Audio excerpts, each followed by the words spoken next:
আছে একটু বল না, আমার একটু দেন, আমি 10 দিন ধরে কিচ্ছু খাইনি। ঠিক আছে বল না। তুই আমার বাড়ির সব কিছু চুরি করে নিলে, যদি আমি তোর এই জিনিসটার নাম বলে খালি তুই নিয়ে চলে যাবে, আমি আর শান্তিতে খাইতে পারবো না। বল না ভাই, আমি কিছু করবো না ভাই, তোর পায়ে পড়ি ভাই। দেখতে পাই। আচ্ছা বলছি, আমি মুয়া খাচ্ছি। ভাই দে না একটু, আমি 10 দিন ধরে কিছু খাই না, আমার মাও কিছু দেয় না, তুইও দিস নি ভাই, দে না একটু।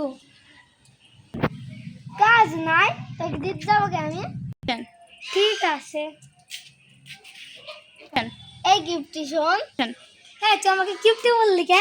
এটা আমার দাঁত নিয়ে যাইছি, আমি পেশা ফিরে আসছি, নিয়ে যাবি নি। হবে ভাই যাও। অ্যাকশন। কাজ নেই, তুমি আমাকে দিলে না, আমি তুই দেবো, দাঁড়া নি পালো। অ্যাকশন। মানে পালো না দেখি।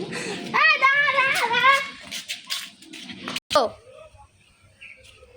এই ছেলে নাকি মেয়ে? ও কানা হয়ে গেছে নাকি তোমার? চোখ দুটো দেখতেই তো পাইছো আমি ছেলে। এই মেয়েদের শাড়ি পরে ঘুরছি গে, আমি যাই কই থেকে তো তোর কি? ঠিক আছে শাড়ি পরে আছি গে।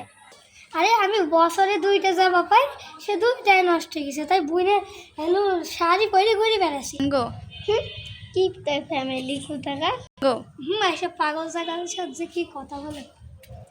কালি স্কুলে যাবে বন্ধু, কালি যাই খেলা খেলবে। বন্ধু আমাকে সাপে কামড়িয়েছে। কি কি কি কি হয়েছে? বন্ধু অ্যাকশন। বন্ধু আমাকে সাপে কামড়েছে, আমাকে একটু ধরে হসপিটালে নিছো। আমি কারোর জন্য শক্তি খরচ করি, বুঝলি? কেমন বন্ধুর বন্ধু, নিজের বন্ধুর জন্য একটু শক্তি খরচ করতে পারে না।